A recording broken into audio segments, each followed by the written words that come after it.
Glória a Deus. Queridos, o Gênesis no capítulo de número 37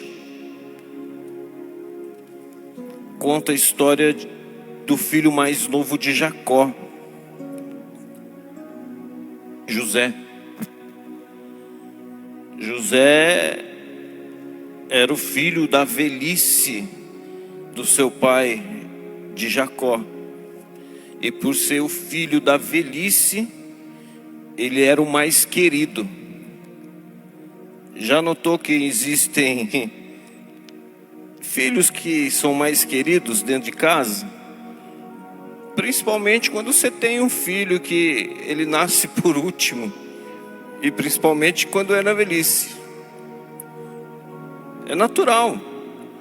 É natural os outros irmãos olharem e notarem e até comentarem, falar: ó,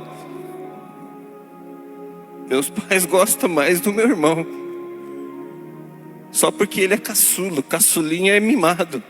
O caçula tem mais regalias, tem mais facilidades. O caçula tem de tudo, né? E quando você compra um presente pro caçula, aí o outro fala assim: poxa vida, para mim você nunca deu essas coisas. Parece que toda família tem disso. E na verdade não é nem porque o pai gosta mais do filho caçula. Na verdade é porque ele é o último. Ele veio depois dos outros. O pai e a mãe já deu o amor para os outros quando era pequeno, cuidou, mas cresceu. E quando cresce, o pai quer que o filho desenvolva, voe, né? É até engraçado que falo isso, eu lembro da águia, né? A águia, ela cria o seu filhote com muito amor, mas chega num determinado momento em que ele vê que as asas já estão grandes, e aquele filhote, ele pode se alimentar sozinho. Então o que a mãe faz? A mãe insiste para que ele saia do ninho, e às vezes até empurra no despenhadeiro para que ele possa voar, e fica olhando, observando para ver se ele vai cair. E se ele cair, muitas vezes a águia pega o seu filhote antes de que ele bate no chão. Então é mais ou menos esse cuidado que nós temos com os nossos filhos. Quando pequeno, nós cuidamos, temos carinho, mas quando cresce a gente quer que comece a caminhar sozinho. Procure uma independência, procure se desenvolver, conhecer a vida de uma maneira sem depender dos pais, né? José tinha outros filhos, Jacó tinha outros filhos além de José. José tinha outros irmãos, né? Aqui no capítulo de número 37, a partir do versículo 1, nós podemos ler assim: e Jacó habitou na terra das peregrinações de seu pai, na terra de Canaã. Estas são as gerações de Jacó, sendo José de 17 anos, apacentava as ovelhas com seus irmãos, e estava este jovem com os filhos de Bila e com os filhos de Zilpa, mulheres de seu pai, e José trazia uma má fama deles a seu pai. E Israel, que era José, amava José mais do que todos os seus filhos, porque era filho da sua velhice, e fez-lhe uma túnica de várias cores. Vendo, pois, seus irmãos que seu pai o amava mais que a todos os seus irmãos, aborreceram-no e não podiam falar com ele pacificamente. Vejam, está lá o filho caçula no meio dos seus irmãos. Tudo que ele quer, o pai dá. E o pai deu roupa para os outros irmãos, só que roupas entre aspas, simples. Mas para José ele deu uma túnica colorida. E naquela época, tudo que era colorido era difícil. Era difícil ter roupas coloridas. Hoje não, você vê aí, é normal as pessoas terem roupas coloridas. Mas naquela época era difícil. Quem tinha roupa colorida é que tinha mais dinheiro. É que se destacava melhor. Se destacava mais. Chamava mais atenção. Poxa, Jacó dá uma túnica colorida para José. Ah, para quê? Os irmãos ficaram com ciúme. Ficaram com ciúme de José. E José era um sonhador. Um menino que sonhava. Assim como você, assim como nós. Nós temos sonhos. Queremos ter algo na vida. Queremos alcançar metas e objetivos. Por isso nós sonhamos. Uma coisa que é muito bom e não paga nada é sonhar. E tudo começa a partir de um sonho. José, ele era sonhador não só quando estava acordado, mas também quando dormia, ele tinha sonhos reveladores. E uma dessas noites ele teve um sonho e contou aos seus irmãos. Ele disse para os irmãos: ouve, peço que vocês ouçam esse sonho. Aí ele conta o sonho: eis que estávamos andando, atando molhos no meio do campo, e eis que o meu molho se levantava e também ficava de pé, e eis que os vossos molhos o rodeavam e se inclinavam ao meu molho. Então lhe disseram seus irmãos: tu, pois, deveras reinarás sobre nós? Tu deveras terás domínio sobre nós? Por isso, tanto mais o aborreciam por seus sonhos e por suas palavras. Olha o versículo 9. E sonhou ainda outro sonho, e contou de novo aos seus irmãos, e disse: eis que ainda sonhei um sonho, e eis que o sol e a lua e 11 estrelas se inclinavam a mim. Presta atenção. Ele sonha e dá revelação.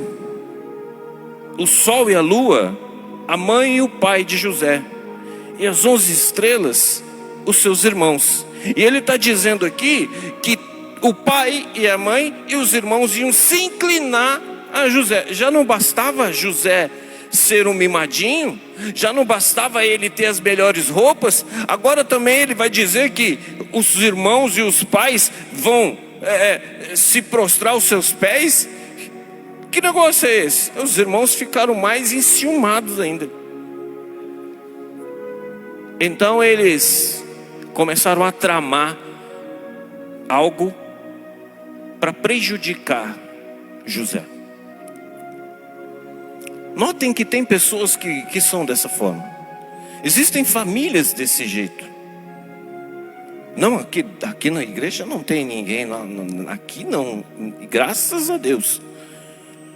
Mas tem famílias que são assim. Que só porque um se destaca mais que o outro. É no trabalho também.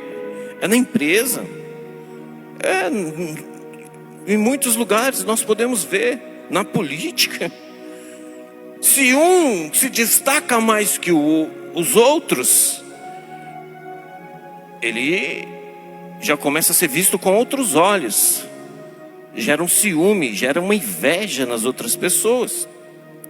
Ainda mais se você contar aquilo que Deus tem tramado, tem tratado ao seu coração. Ah, irmão, tem pessoas que não podem ouvir seu sonho. Tem pessoas que não têm a estrutura emocional para ouvir o seu sonho. Você sabe que você pode realizar o seu sonho, mas tem pessoas que não podem ouvir. Tem pessoas que se ouvir, a primeira palavra que sai da boca dela fala: será? Eu acho que é muita coisa. Então é por isso que eu digo sempre e vou continuar dizendo: Tome cuidado para quem você conta o seu sonho. Porque dependendo de para quem você conta o seu sonho pode virar um pesadelo. Pode virar um pesadelo. Então a melhor pessoa para contar o seu sonho, sabe quem é? Deus. Tem um louvor que diz: conta tudo para Deus. Conta tudo para o Senhor. Porque sonho que tiver entrelaçado ao sonho de Deus, não tem como ser frustrado, não tem como, vai dar certo. E o nome do Senhor ainda vai ser glorificado através de seus sonhos. Escuta essa história. Certo dia o pai de José diz para ele: vai até onde estão os seus irmãos, leva um alimento para eles e vai ver como eles estão. José então saiu todo contente para ir até onde estavam os irmãos. E quando ele está chegando, os irmãos notam e dizem assim: lá está vindo o sonhador. Lá está vindo o sonhador. Irmão, tem pessoa que olha para você porque você é um sonhador, seus olhos brilham, você faz tudo com vontade, você deseja estar em lugar de destaque. Não, tem pessoas que olham para você e falam: você não pode estar em lugar de destaque. Acha que é só ele que pode ter lugar de destaque. Não, irmão. Nós temos que querer lugar de destaque. Foi isso que Jesus disse. Jesus morreu para que nós pudéssemos nos destacar aqui na terra.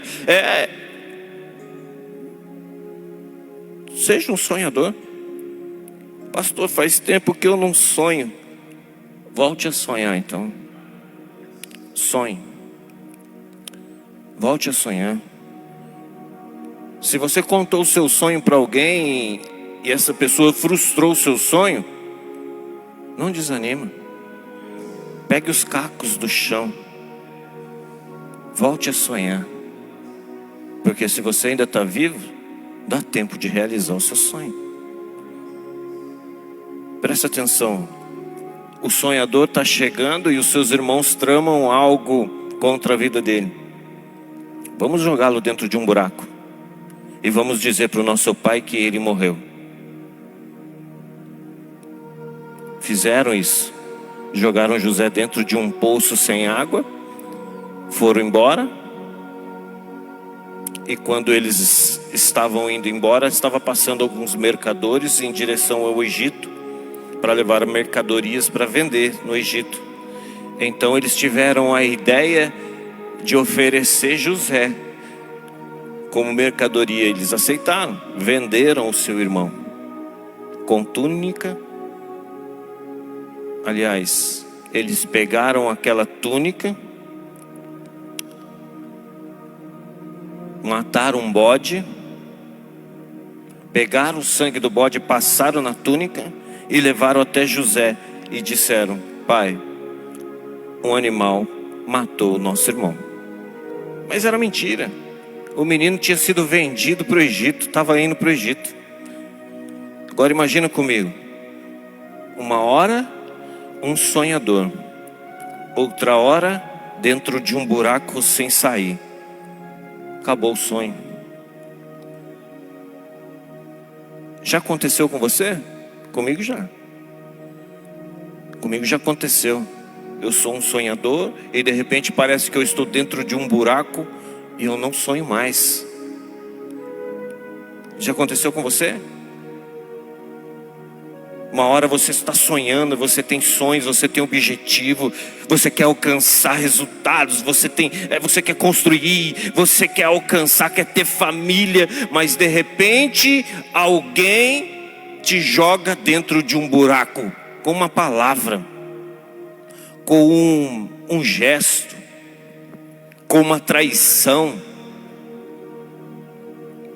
Tá lá o ex-sonhador. Não é mais sonhador. Agora é alguém que está lutando pela própria vida. Vendido para o Egito.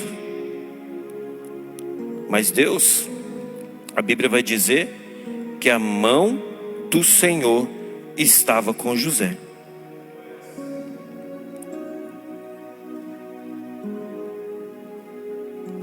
Veja, capítulo de número 39.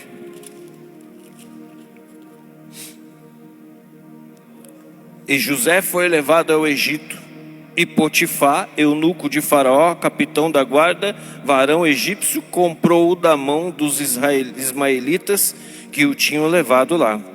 E o Senhor estava com José. Olha só. E o Senhor estava com José. Espera aí, pastor, se o Senhor estava com José, por que permitiu que ele fosse jogado dentro de um buraco? Por que permitiu que ele fosse vendido para os inimigos, para o Egito? É a mesma coisa que se ele tivesse parado dentro do inferno. Egito simboliza o inferno.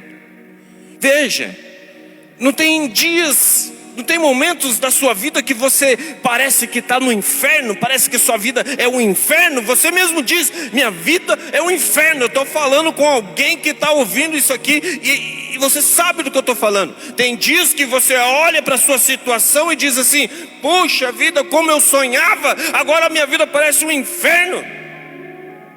É o que estava acontecendo com José. Mas a Bíblia garante. Versículo 2.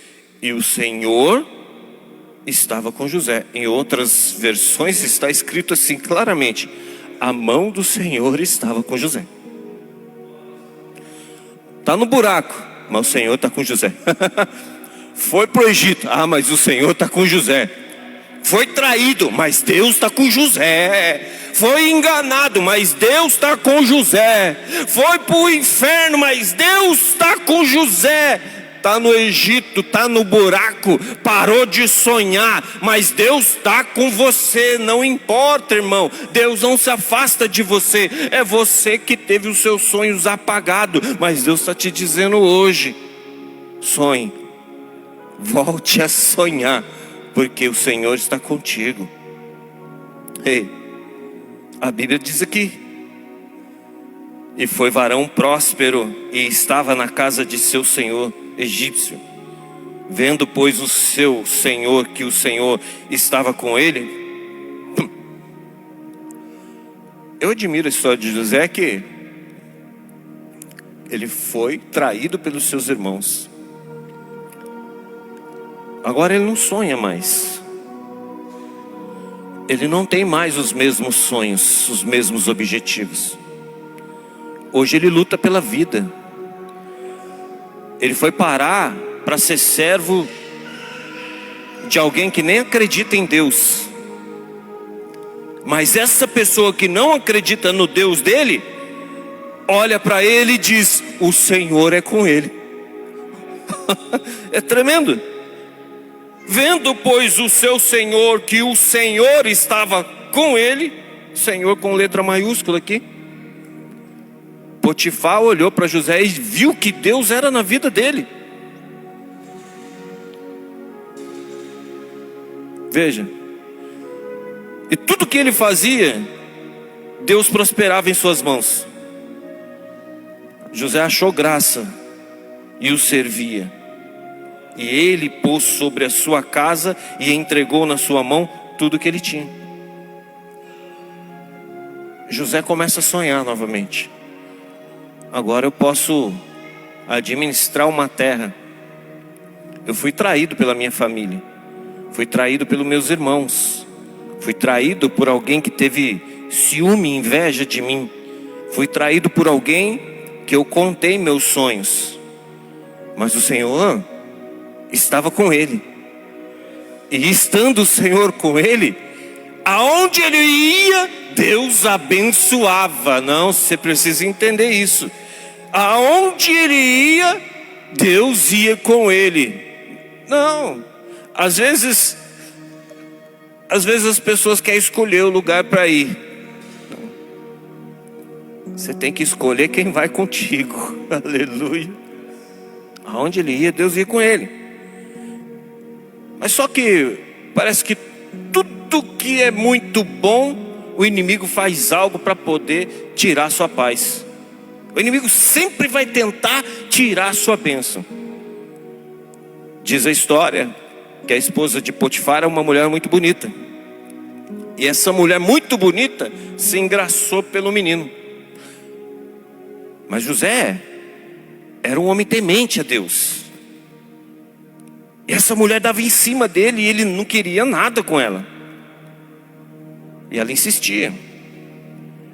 E um dia, Potifar saiu e eles ficaram sozinhos. Então ela agarrou José. A Bíblia vai dizer que ela grudou José. Mas José conseguiu escapar. Porém, a sua túnica ficou nas mãos dela. A capa que José usava ficou nas mãos desta mulher. Agora imagine, em quem o Potifar ia acreditar? Em José ou na esposa? Porque a história dela foi que ele deu em cima dela. O homem que era um sonhador, de repente é jogado dentro de um buraco, deixa de sonhar, é vendido como escravo aos egípcios, cai dentro da casa de um homem poderoso, e esse homem vê que Deus é na vida dele, e Deus restaura os seus sonhos. Ele, de ex-sonhador, volta a ser um outro sonhador. Estou sonhando de novo, estou realizando, estou conquistando. Mas de repente uma calúnia, uma mentira, faz José parar dentro da prisão. Não sonha mais. Pastor, por que você está contando essa história? Porque nas nossas vidas, muitas vezes é assim. Às vezes temos sonhos, temos objetivos, mas algo acontece para nos frustrar, nos decepcionar, nos deixar batido, dentro de casa, no trabalho, no ministério, para tirar o seu desejo de sonhar. Porque o inimigo sabe que quem não sonha, morre. Quem não sonha, morre. Já dizia um poeta que o homem não morre quando deixa de viver, mas sim quando deixa de sonhar. Porque se você não tem sonho, a sua vida é apagada. É uma vida sem objetivo. É uma vida sem conquista. É uma vida sem realizações. Porque para realizar algo, primeiro você precisa sonhar. E a melhor coisa que pode acontecer na vida de um sonhador é ele planejar algo e conseguir conquistar aquilo. É gostoso demais isso. Sabe quando você planeja fazer uma faculdade e quando termina os 4, 5 anos, você olha para trás e diz assim: eu sonhei e agora eu realizei. É conquista, porque você sonhou. Sabe quando você sonha? Você sonha em ter um filho, você sonha em engravidar, e parece que não vai acontecer, mas você planeja, você faz objetivo, você faz planos, e quando acontece, você se sente realizado. Sabe quando você precisa, quer casar, e você projeta a pessoa que você quer? Deixa eu dar um conselho para você, jovem. A sua escolha determina seu futuro, tá bom? Pastor, tem alma gêmea preparada para mim? Tem. Aquele que você escolher, do jeito que você escolher. Ah, é? É. A sua escolha determina o seu futuro. Por isso que a Bíblia nos diz para primeiro conhecer. Primeiro conhecer. Depois que você casou, aí tem que aguentar. Mas você, jovem, você pode escolher. Quer um conselho? Veja como a pessoa que você tem orado para namorar trata a sua mãe, trata o pai. Veja. Porque da mesma maneira que um homem trata a sua mãe, com respeito ou sem respeito, é como ele vai tratar você. Pior ainda. Porque se trata a mãe daquele jeito, trata uma irmã, trata uma pessoa daquele jeito, imagina você. Então todas essas coisas precisam ser observadas. José agora cai dentro de um calabouço, ele está preso, perdeu o sonho, agora ele não sonha mais. José parou de sonhar. Versículo no capítulo de número 40, José está na prisão. Notem que é rápido. No 39, no 37, José conta os sonhos para os seus irmãos. No 39, ele já está na casa de Potifar. No 40, ele já está na prisão. E na prisão, ele não tem sonho. O único sonho que ele tem na prisão é de sair dali. Agora ele não sonha mais na prisão, mas de repente aparecem algumas pessoas que sonham. E você sabe o que acontece com José?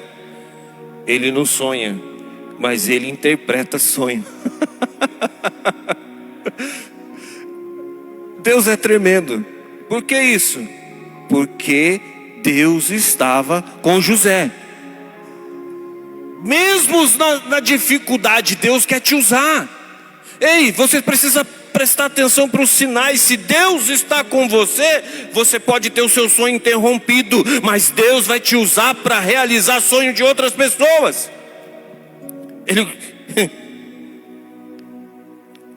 Algumas pessoas dentro da prisão começam a ter sonhos, e ele revela o sonho das pessoas. E essa história chega até a Faraó. Faraó teve um sonho que ninguém podia interpretar. Então chegam até Faraó e dizem: tem um rapaz na prisão que interpreta sonhos. Então Faraó na hora manda José ir até ele. E lá José interpreta o sonho de Faraó. E o que acontece então depois que ele interpreta o sonho de Faraó?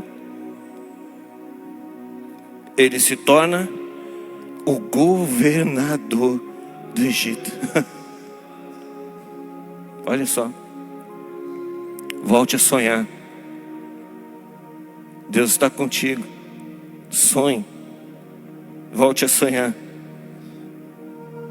No 41, José interpreta os sonhos. José passa a ser governador do Egito. Versículo de número 38 diz assim: e disse Faraó a seus servos: acharíamos um varão como este, em que haja o Espírito de Deus? Sabe o que Faraó representa em toda a Bíblia? Faraó representa o inimigo do povo de Deus. Quem é o inimigo do povo de Deus? O diabo, Satanás. Faraó aqui está olhando para José, e numa conversa com outras pessoas, ele diz, versículo de número 38, e disse Faraó a seus servos: acharíamos um varão como este, em quem haja o Espírito de Deus?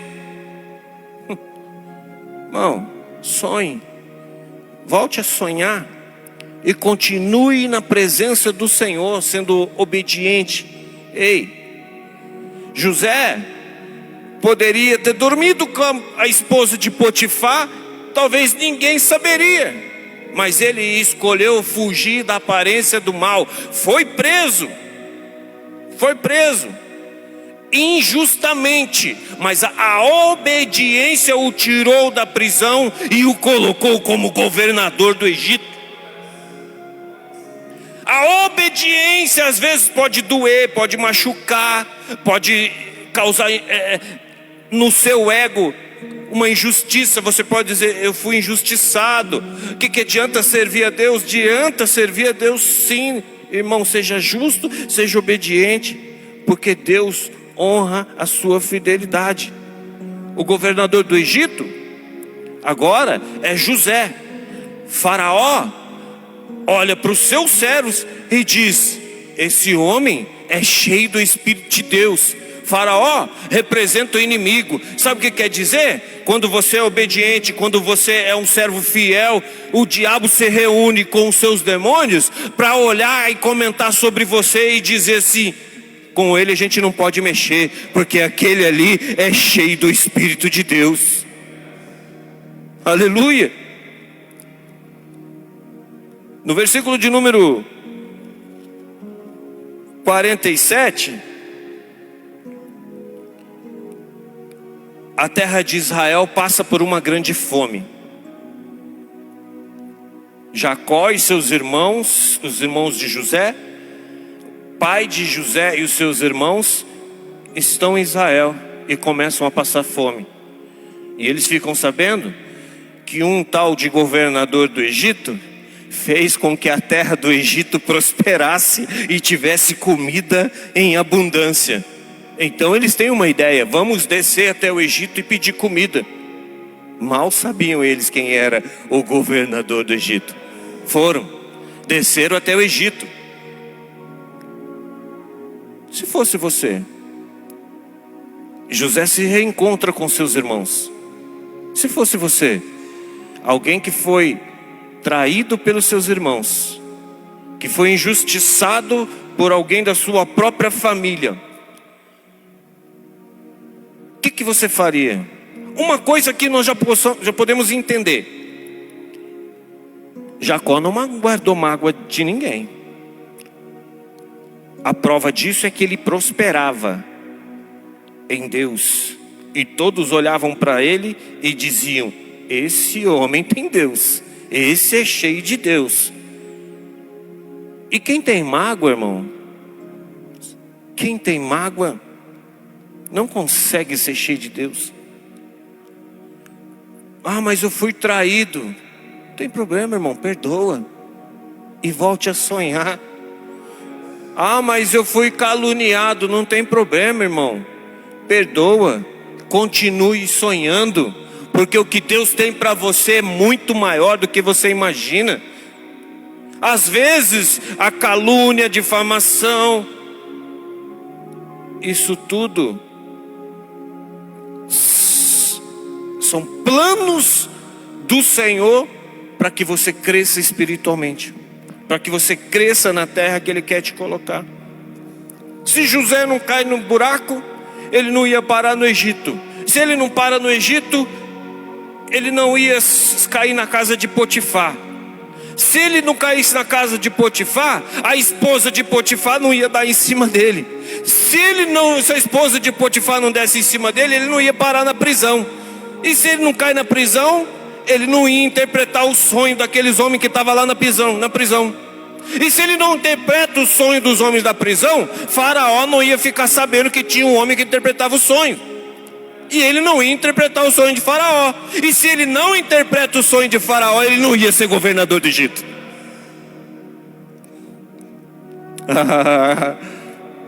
Agora o governador do Egito recebe algumas pessoas que precisam de alimento.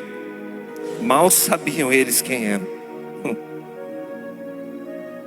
Talvez se fosse qualquer outra pessoa, mandariam prender aqueles homens, mandariam matar aqueles homens, porque hoje eu sou governador, hoje eu estou num patamar elevado, hoje eu posso fazer o que eu quiser, hoje eu tenho autoridade para matar, para prender, para tirar da prisão. E esses me caluniaram, eu estou muito magoado, e hoje eu vou descontar, eu vou me vingar. Mas não, José se alegrou quando viu os irmãos. Por quê? Porque não tinha mágoa, não tinha ressentimento, não tinha amargura.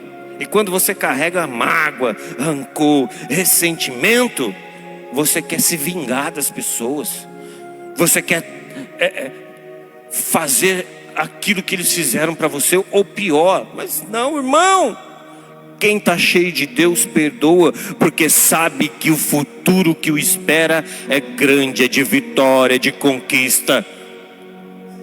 Esse é o futuro que Deus tem preparado para você.